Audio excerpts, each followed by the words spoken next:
তত্ত্বাবধায়ক সরকার ব্যবস্থা নিয়ে আপিলের রায় আজ। পল্লবীতে দুর্বৃত্তদের ছোড়া ককটেল বিস্ফোরণে এসআই আহত।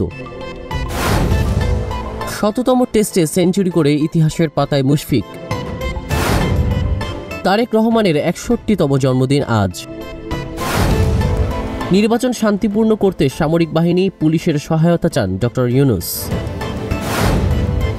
সামাজিক ন্যায় বিচার প্রতিষ্ঠায় বর্তমান সরকার অঙ্গীকারবদ্ধ, শ্রম উপদেষ্টা। বিএনপির মনোনয়ন নিয়ে তৃণমূলে দ্বন্দ্ব, স্বতন্ত্র প্রার্থী হতে চান অনেককেই। বাংলাদেশি ব্যবসায়ীদের সুখবর দিলেন ভারতীয় হাইকমিশনার। আজ প্রথম সরকারি সফরে ঢাকা আসছেন কমনওয়েলথ মহাসচিব। যুদ্ধবিরতির মধ্যেও গাজায় ইসরায়েলি হামলা, নিহত ২৫।